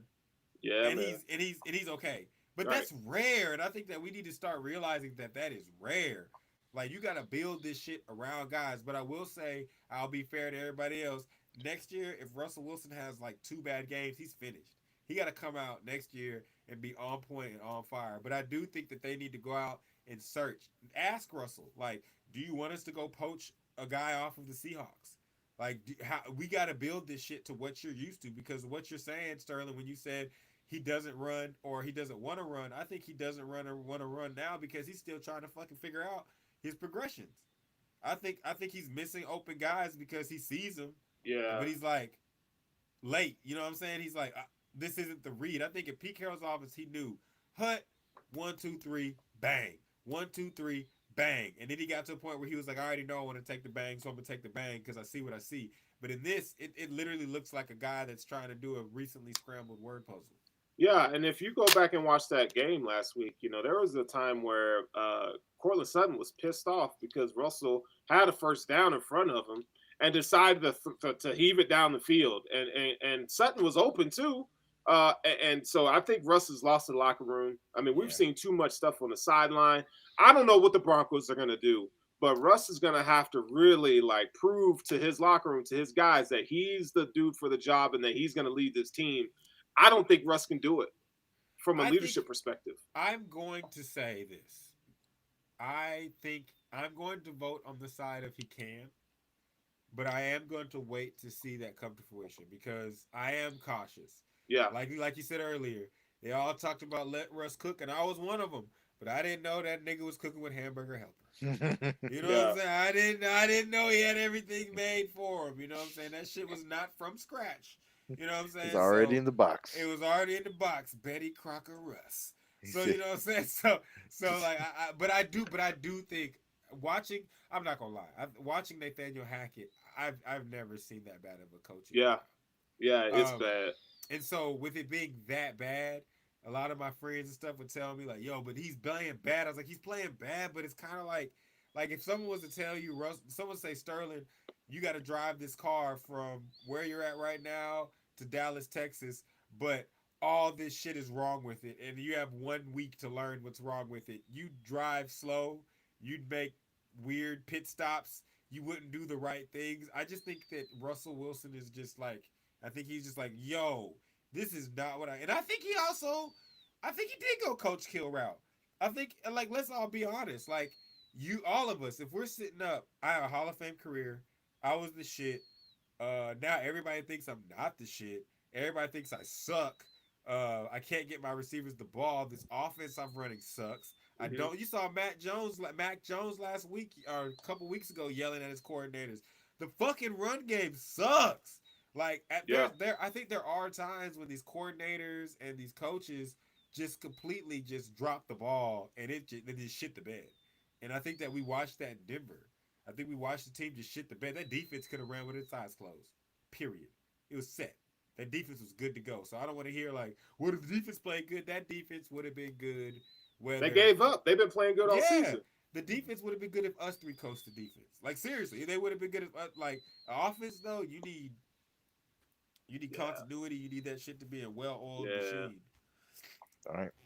So let's go ahead and get on to the next segment. There's going to be the Sterling Power Rankings. Yes, sir. What you got for us, Sterling? Yeah, let's get into the Power Rankings, man. So we got a new member in the Power Rankings this week, man, and it's the Jacksonville Jaguars. You know, they are. You heard it on Sports Sushi first weeks ago, but the Jacksonville Jaguars are now in a position to get into the playoffs, man. They are in position to get to the playoffs. Trevor Lawrence is he's growing up right before our eyes, man. He's playing well. They got weapons on offense. They got some young studs on defense. Devin Lloyd is one of them. You know, I really like this Jaguars team. You know, we talked about how bad Tennessee was, and they just paper champs because somebody's got to win the AFC South. Well, I think now you have a formidable AFC South champion on the way. Next up, they got Houston. I think that'll be a tough game for them, but I think they come out on top this week. Next, we got the Baltimore Ravens, man. They continue to win, and they're doing it quietly. I still think, even with Lamar Jackson, I still think this is a one-and-done team in the playoffs. Now, they have clinched the wild card spot, and so, you know, they still got a leaky defense. So I really don't see them doing anything substantial. And outside of Mark Andrews, they really don't have a weapon at wide receiver. So they're my number 9 team. Number 8, the Vikings. They just continue to win. I don't really think there's much else to say. You know, how many games of Kirk Cousins and close score games are we going to have to endure and watch and see? I'm kind of sick of it, to be honest. Like, can somebody just beat their ass? Beat the Vikings' ass for all of us so we can stop seeing Kirk Cousins with a damn chain. I'm just over it. I'm over it. I was cool 1 week. Now every week, okay, we're done. Next is the Chargers. The freaking Chargers, man. So this is another team where maybe I was wrong about the Chargers in terms of they always have good rosters, but they never put it together. Well, Justin Herbert and these guys have kind of punched through the clouds here, and they're punching their ticket to the playoffs, man. So, you know, I think with Justin Herbert, you know, and this defense is starting to find their way. I think they're going to be a tough out in the playoffs. So I got them at this spot here. We got the Philadelphia Eagles, and let me tell you, man, I am so happy to have this team right here. And if I could have moved them out of the top 10 just because, I would have fucking did it this week. But I have to put you here because everybody talks about how good Philly is. And I've been telling y'all, they're good, but they're not all that. And I had to put them at number 1 for a couple times just because they had the best record in the league. But I'm telling y'all, I said this all season long. Once the season gets closer and it gets tough, you're going to start seeing flaws in the Eagles, and namely at quarterback. Now, Gardner Minshew did come in, and he played considerably well. But once Jalen Hurts gets back, he's banged up the shoulder. How much running are you going to be able to do? I think the Eagles need to – they're going to have to figure something out. And the adage in the NFL, you want to be playing your best football toward the end of the season. They've been doing it all year. So I think this is a team that's going to flame out in the playoffs. Next, we got the Dallas Cowboys. Now, the Dallas Cowboys, they have their flaws. But I think a lot of this all comes down to Dak Prescott and the quarterback and the maturation that he could take from this moment forward. If he can continue to play well, he's going to have to be able to put the team on his back. Just like we talked about Jalen Hurts, Dak Prescott has the better intangibles, the better tools to be able to do this. But Dallas, they got firepower everywhere. At every position, it feels like offense, defense. I think the only way the Cowboys are going to lose is that they beat themselves, right? So I think a lot of that comes to coaching. So I think, moving down the stretch here, let's see how much Mike McCarthy can coach these boys up, because it's going to be important. And you want to talk about coaching up. I mean, the job that the 49ers are doing with Brock Purdy, it's like they drafted, that young quarterback, Trey Lance. He gets hurt. Jimmy Garoppolo, this nigga is always fucking hurt. Deebo Samuel is always hurt. George Kittle I can go down the list. And John Lynch has put together a team that their roster rivals any NFL franchise in the league right now. And so, I think they're one of the best teams, the best team in the NFC right now. I do think Dallas will give them a run for their money, but I have to go with the 49ers here. Next, I got the Kansas City Chiefs. I think, Patrick Mahomes is great. But that defense is not really good. And I think you're going to, Patrick Mahomes can't will them to a victory every single week.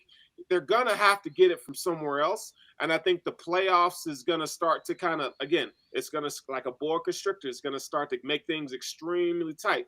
But you do have the best quarterback in the league, so you are really good. But, man, is it close between these next two teams. And so next I got the Cincinnati Bengals.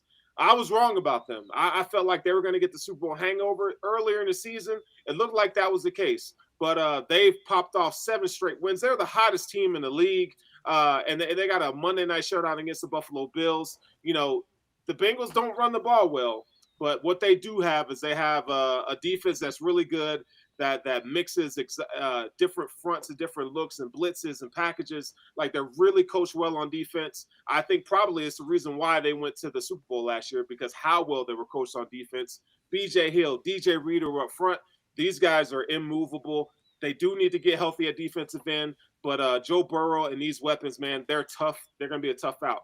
Now, I have to put my Bills number 1, okay? I just got to do it because we have the best overall record in the AFC right now. Okay. And I'm kind of, how, if y'all ever been to church, how we talk about, we speak it into existence. Well, I'm putting them here this week because I'm speaking a win into existence against the Cincinnati Bengals on Monday night, because if the Bills win that game, all they got to do is mop up the Patriots, and we have locked up the AFC, and the Bills will host games all the way to the Super Bowl if they can get it done. So I do think the Bengals are the best team in the league right now, but because I'm speaking into existence, I got to put my Bills here. So that's the top 10, baby. That's the power rankings this week. All right. Hey, man, look, I'm just going to say this, man. Philly trash, though. Straight up. I'm going to say this, man. I never doubted you, Buffalo. I've always had y'all pick number 1 from day 1. So I'm happy with the Sterling rankings, man. No, I was gonna say I fuck with him. I just think I like how Miami completely dropped out there. My hot take was that Miami was gonna miss the playoffs towards the end of the season, and that's what it's kind of looking like. I hate y'all.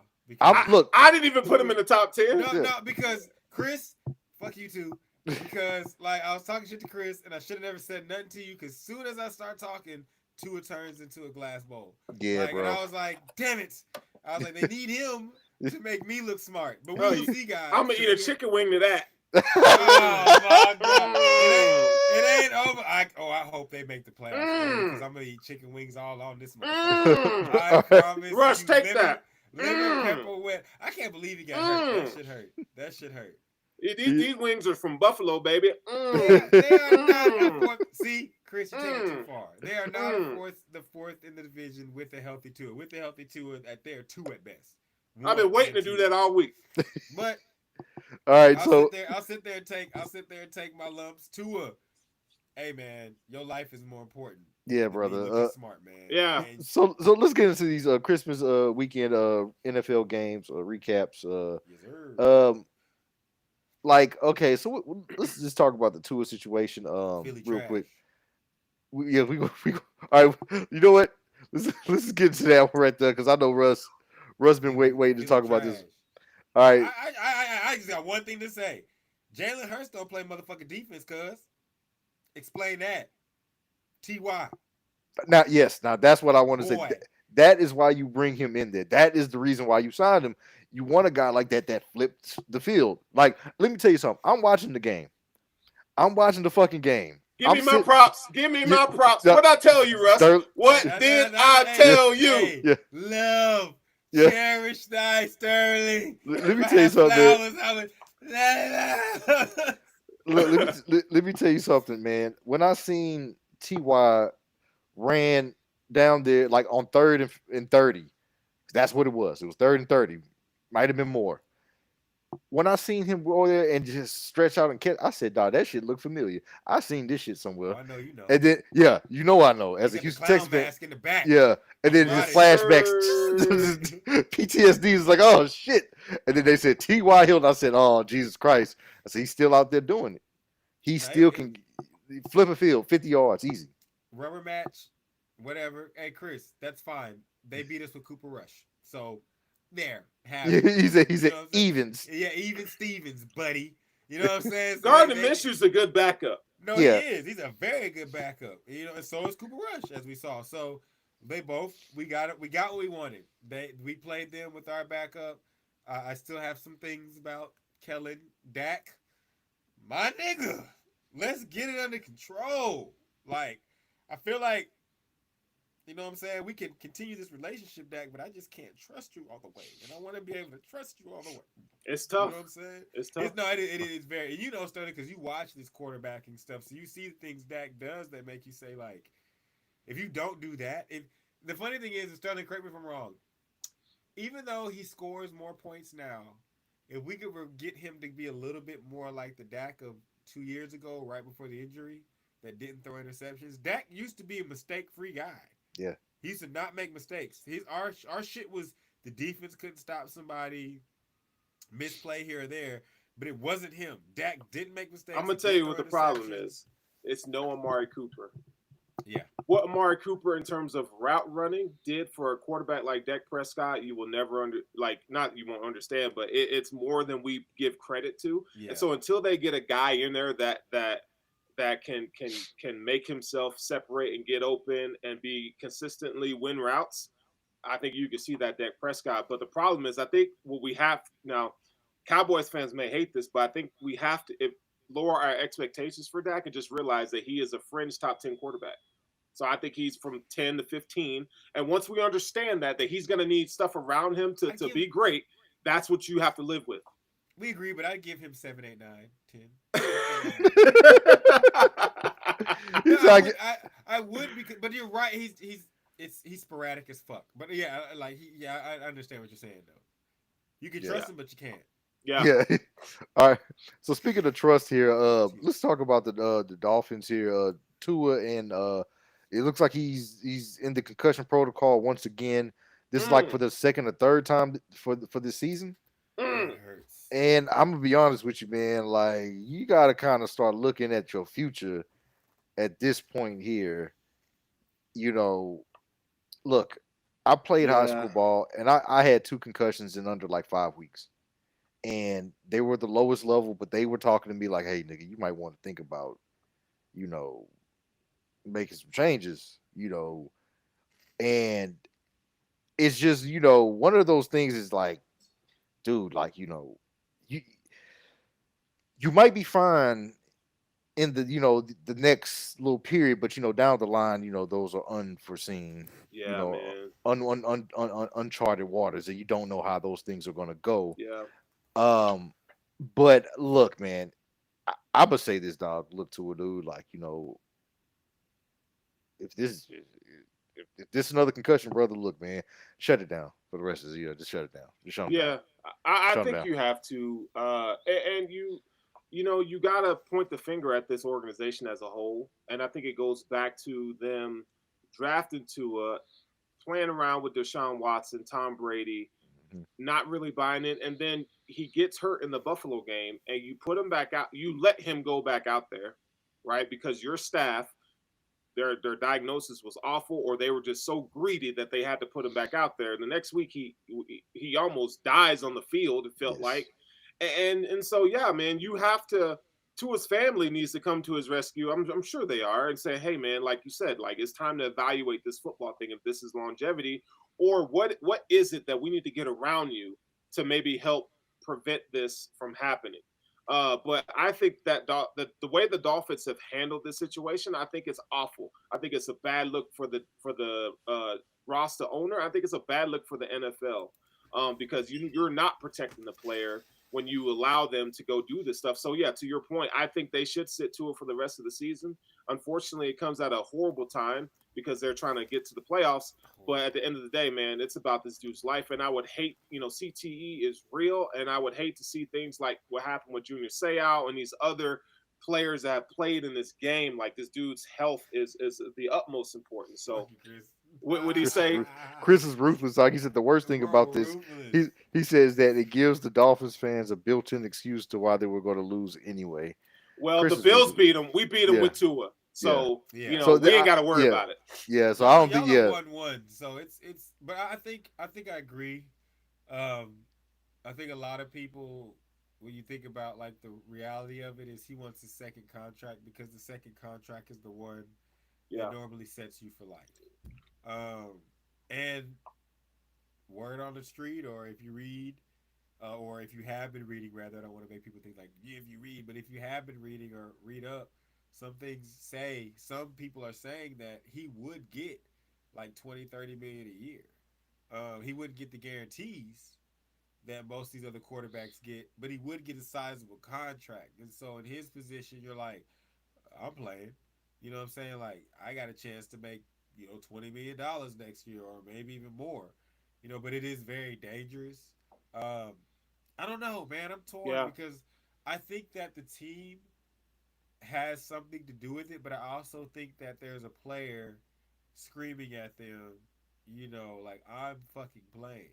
Like, if I want to die, that's my choice. Right. And people say crazy shit like that all the time, but that's the reality of it. Like, it is his choice. You know what I'm saying? Like, you do have to protect him, but, I mean, to me, it's like, yo, the playoffs, you need this game. It's the playoffs coming. If I'm on the outside of Tua looking in, I'm not forcing him to play. But if I'm that Coach Logic, I fucks with you. If I'm Mike McDaniels, y'all know why I call him Coach Logic. And he does look kind of like Logic. He does. If you but you one of us, so we fuck with you, my nigga. If you're Mike McDaniels, like I think you're in a situation where you're just like, if Tua says he can play, and y'all check him out, me as the coach and my job, I kind of have to let him play. But me as the person, I don't want him to play. So it's a very sticky situation. I think he should sit it down. Yeah. I think he would. But if I'm Mike McDaniels and he says he can play, I'm probably gonna let him play. I know I'm gonna sound like a savage and like you don't care about the player, but it's like, like he has a choice. You know what I'm saying? Right. And I believe in football to be football. I believe if you choose to play football, you automatically sign a waiver on your existence. Period. Football is dangerous. Straight up. Think football about not meant for the weakling and small. Go ahead. Think about what Mike Tomlin, what he did with what's his name, Clark, Ryan Clark. He kept when they came to Denver. That second time, he said, I'm not letting you play. Like, I'm stepping in. I'm not talking to you as a coach, man. I'm talking to you as like a dad, like a brother. I'm not letting you play. Who does that for Tua in that locker room? You know what I'm saying? It'd be one thing if it was like one concussion. We're talking about the third one now. Though. Here's a small difference. And Ryan Clark, I ain't trying to step out there and say some shit I don't know about, but I do have a cousin that experienced the same type of illness he does. Okay. And when they get sick, they don't look like they could survive a bump in the street. Like if you listen to Ryan Clark describe his weight, his size, very small. I had a cousin when he would have those type of attacks, like he would get very sickly and small. And so with it being football, you're like, Ryan Clark, you can't go out there. Like there is no way for you to protect yourself. You weigh 130 pounds. You will get broken. You know what I'm saying? Now, when you look at Tua, he still weigh 175, 200 pounds. He can still throw it down the field. He can still throw it accurately. His issue is not, yo, can I go out there and perform? He can perform. We watched Brett Favre perform. Fuck Brett Favre, by the way. Fuck you. But we watched Brett Favre perform. You steal from poor people, so fuck you, nigga. But we saw Brett Favre perform in whole halves, score touchdowns, and not remember a thing. You know what I'm saying? That's the scary part about concussions, because Tua, I'm not on the side or against the side, but we can sit here and say, oh, you can play, nigga. Like, we've seen it. In our barbaric time of football, oh, you can play. I'm not saying you need to play or you should play, but I'm saying if you're looking at it on the standpoint of Ryan Clark, you could not play, bro. Like, if you put on the pads and shit, you would have went from running a 4.5 to a 5 flat. You could not play. Tua, you can play. It's just a matter of, will you survive? Yeah. And that's where the humanity part comes in, but I think y'all will agree. And Boogie, you played football. Like, football takes some of the humanity out of life. For those 60 minutes, you are literally living to kill somebody. Not like you say it figuratively, but if you're running full speed into a nigga head, no, like a nigga sternum, you're trying to hurt him. I won't say kill, but you're trying to hurt somebody physically. And that's what football is. And as a person who played, defense, that was my motivation. Was like, okay, you got the ball. I'm gonna hit you as hard as you can, so that every time you see my number flash in front of your face, you would do less. And that was the whole purpose of my motivation defense. Was defense.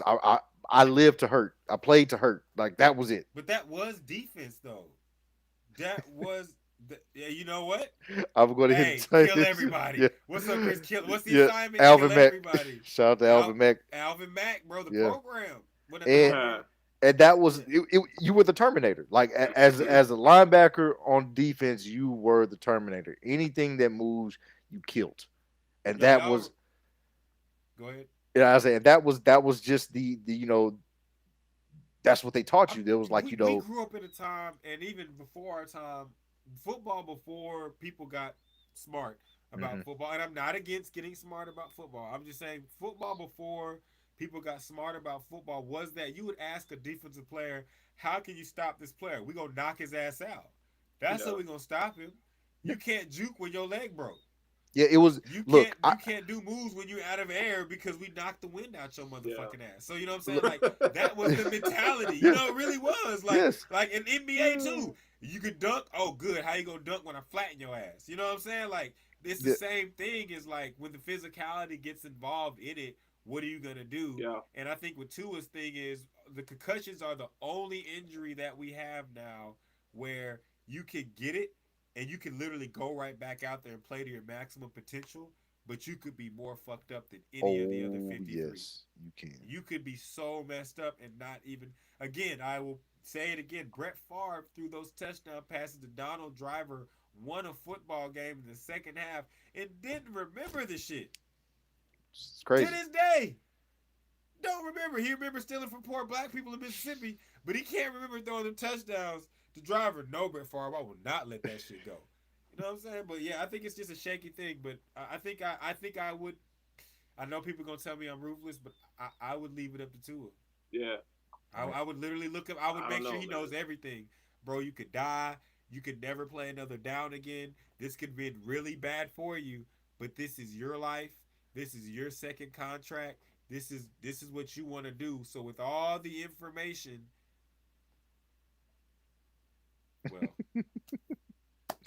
well, there look, you go. Thank you, Chris. I'll say this. Shut me up. Yeah, I'll say this. Shut me up. Yeah, I'll say this. The things that I hear about Tua, and this is just my how I'm looking at it.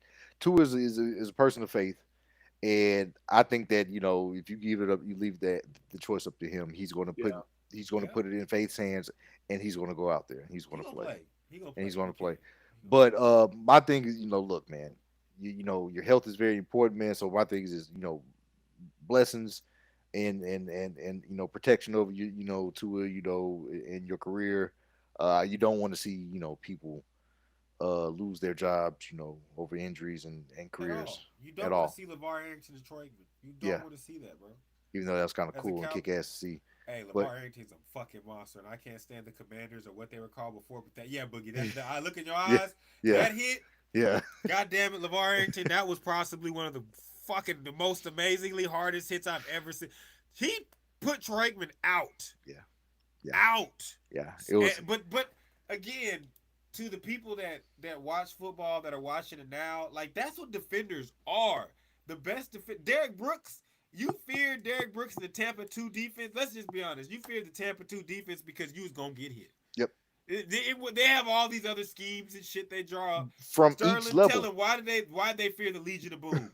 Because Cam Chancellor was gonna come rock your ass. He was the boogeyman of that defense. Yes. Just like in the Tampa 2 what's called, you had John Lynch hanging over there waiting to So you could have got it at any level of the defense. Ray Lewis was ready. Yes. Like, I'm gonna take your head off. And I think that now they're taking the boogie. I like that phrase though. They're taking the boogeyman out of football.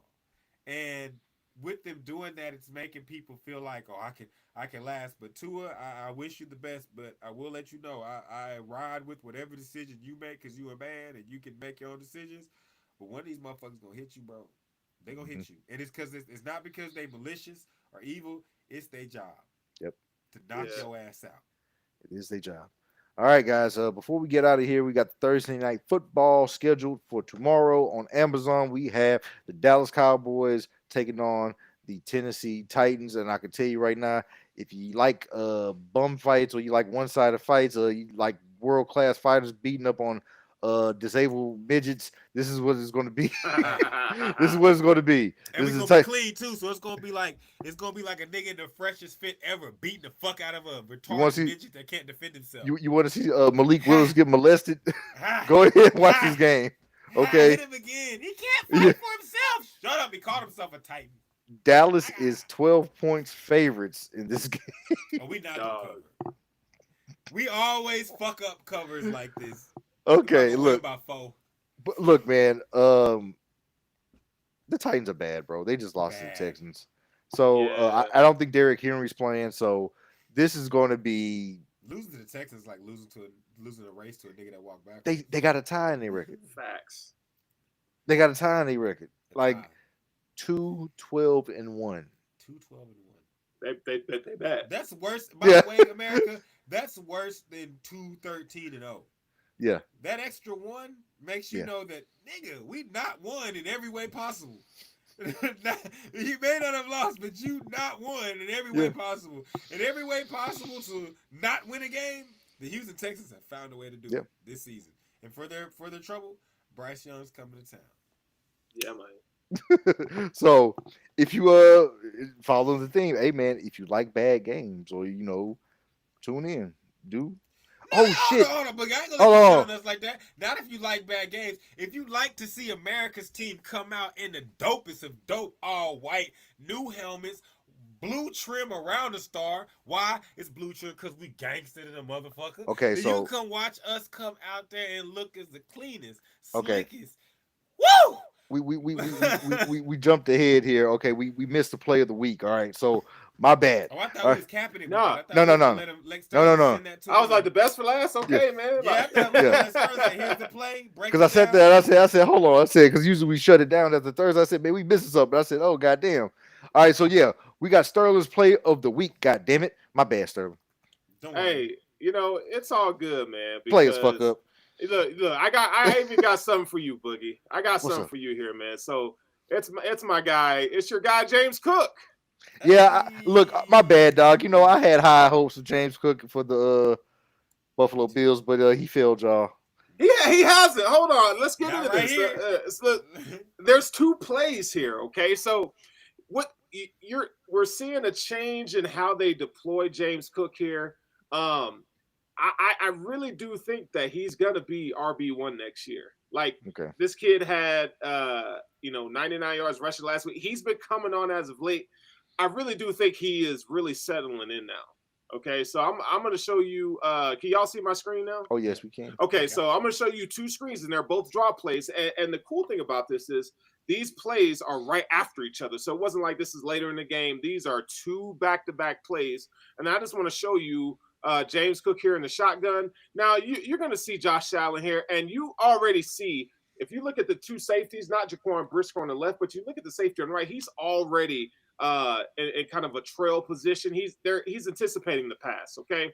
And you see, look, right here on the right-hand side, you see the right guard, right tackle. You're going to see Dawson Knox. They kind of, they really do a good job of blocking on that right-hand side. So James Cook has an option. He could take this and go right, but he sees a gaping hole to his left that he picked the right hole. Okay, Roger Saffold has to get to the second level, and this is a good 10-yard gain right there, right? And so here's what's great. So you got the next play, okay? So you got him you got two wide receivers stacked on the right, okay? You're strong on the left-hand side, which you got Dawson Knox here on the left-hand side playing tight end. Watch what they do with James Cook here. It's phenomenal. This kid runs a 4.40, and when he gets into the open field, I mean, look at that hole. You see the right guard there. He kind of, the defensive tackle kind of went. Yeah, he's looking for he's trying to rush the passer, but this is a run play, man. So right guard just, hey, you know what? I'm gonna let you go on and do your thing, go right past me, and look at all that room for James Cook, man. And when he gets into the open field, watch how he sets up these defenders, man, and runs this touchdown right there. That's one missed tackle. Two, I mean, this dude, he's special. He really is special, and he looks like his brother. This is a look from a different angle here. All 22 would give it to you both ways, but look at that. Look at that. I love it. That is impressive, man. And he uses that with speed and vision. So James Cook.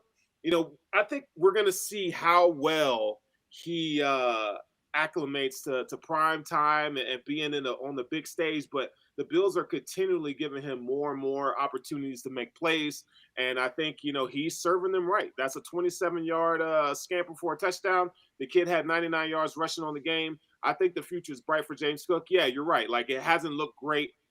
We expected more productivity earlier in the season, but again, we always say you want to be playing your best ball toward the end of the season into the playoffs. I think James Cook is doing that right now, so that's the play of the week. All right. Hey, Boogie, tell me if I'm lying. That look a lot like the SEC runs he used to bring. He did. Off. Right? He'll go ahead. He'll weave in between the blockers. Do a lot of cut insides.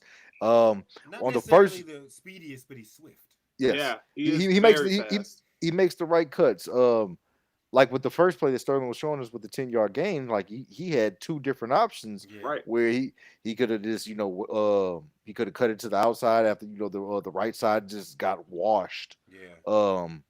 They just washed the defense. I was like, oh shit. I was looking at that, and when you look at this offensive line play leading up into the playoffs, this is the type of shit that you want. Yeah, you want to have these running lanes. And what I see is, though, that's a player that knows he gonna get other opportunities. He sees that first hole. Right. I think if he thought that was the only run play, he would have tried to cut back to the right and try to break that thing. And maybe he does. Maybe he gets caught. Instead, he knew, if I go left, I get to 10. Yep. I know I'm going to get him. Yep. And then he got the ball again. And that shows the maturation of James Cook right Vision there. is important, man. Yep. I watch a lot of Tony Pollard and Ezekiel Elliott. Tony Pollard. That motherfucker was acting ass. I'm sorry. Not to take your shine. I shouldn't even said them because it comes back to the Cowboys. You love and hate the Cowboys. But y'all agree with me. Zeke's vision shows what Tony Pollard's lacking. Yeah. Zeke's vision is crazy. You saw that with Cook having both of that right there. I think next year's gonna be. I think it'll be a good year. I really like Cook. I like him and Dalvin, but I really like him. I think he's going to be the starter next year. I thought this year, I was like you, Boogie. I thought he popped. Yeah, I thought he would take it in our fantasy episode. Yeah. We were like, James Yeah. Cook. Yeah. And it was kind of like, James Cook. And then I was like, oh, Now James it's Cook. like, James Cook. Yeah. So, man, we was right, in the beginning. We just kind of, faltered in the middle. Yeah, we had to wait. We had to wait about it. You know what I'm saying? But, so that. Boy, can ball, nigga. He can ball, nigga. So, let's go ahead, man. Let's sign out. This is the last show of 2022. Next week you'll be seeing us in 2023. Yeah, we got our wide receiver show lined up for next week. It's going to be a show dedicated to the wideouts of What's my favorite position? The ones that catch it. the ones that catch it. So we're going to talk about wide receivers, past, present, and future players at the position. Calvin Johnson to go. Hey, look, everybody for next week. Just getting y'all. Some of the subjects we're gonna get is current wide receiver duos, like who's the best wide receiver duos out of yeah. So we gonna have set your motherfucking clock. Yeah, we're gonna have a good show lined up. But if you're tuning in with us, man, on Twitch or YouTube is under the Gratwick Enterprises, or if you're on Facebook, is Gratwick Enterprise Podcast Network, I believe. If you are tuned in on Twitter, our SoundCloud, our social media is Sports Sushi, all one word. If you would like to tune in or follow us on our Instagram, is sports_sushi. If you'd like to follow us, my social media is DJ Slow Boogie, and that's with the I and the E, not a Y. All forms of social media: Facebook, Snapchat, SoundCloud, Instagram, Twitter, and all that good jazz right there. What you got for me, Sterling?